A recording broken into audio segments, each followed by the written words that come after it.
Alors, si nous soutenons Marine Le Pen, c'est d'abord parce que c'est elle, mais aussi parce que c'est son projet, et que son projet est tout à fait complet. Il me paraît d'ailleurs répondre aux grandes priorités de l'heure. Il couvre des questions absolument essentielles. Bien entendu, la question du contrôle de l'immigration et des frontières, de manière générale. Bien entendu, la question de l'euro, et à travers elle, l'ensemble des questions économiques qui se posent au pays, qu'il faut traiter, même si on a de plus en plus conscience que l'économie n'a pas nécessairement la réponse justement à tous les problèmes économiques, que la réponse est ailleurs, peut-être dans la politique, aussi dans la restauration de l'autorité de l'État justement et d'une certaine morale politique sur laquelle Marine insiste à un juste titre.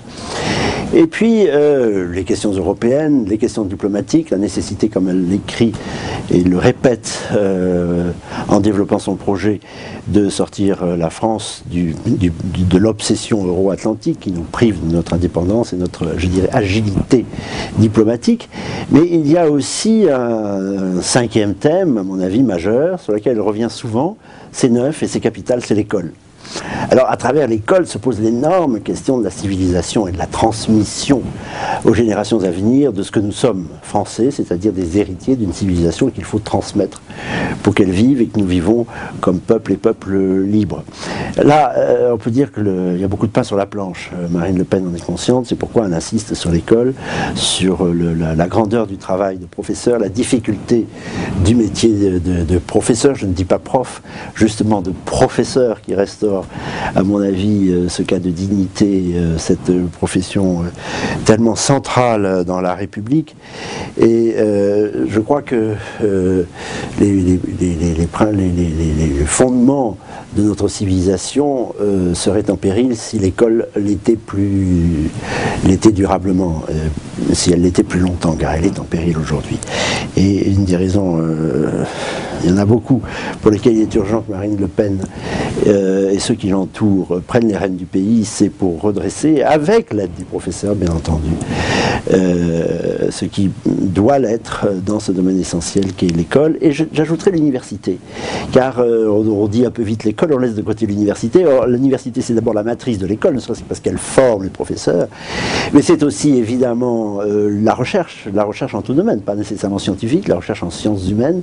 C'est aussi le rayonnement de la France. Pensons à ce que font les universités anglo-saxonnes et au rôle qu'elles jouent au bénéfice, si l'on peut dire, de la puissance anglo-saxonne, américaine, mais aussi de la puissance chinoise, qui ne prennent pas pour rien grand soin de leurs universités.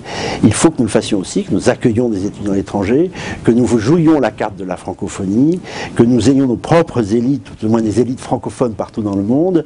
Ça, c'est l'énorme travail de l'université qu'elle ne remplit pas. L'université est dans un tel état, ça se voit à l'œil nu d'ailleurs dans les locaux universitaires dès qu'on y pénètre, que là, c'est même pas une réforme qu'il faut, c'est une révolution. Il faut davantage veiller à la qualité des étudiants qui commencent leur cursus. Il faut davantage, certainement, je veux dire, être plus sévère dans le cursus des étudiants. Tout le monde n'a pas le droit d'avoir bac plus 5, je suis désolé. Et justement, la qualité, je dirais, l'élite républicaine, comme disait Jean-Pierre Chevènement, et d'ailleurs sur ce point comme sur d'autres, Marine Le Pen est tout à fait d'accord, c'est essentiel et ça se forme à l'université et bien entendu à l'école.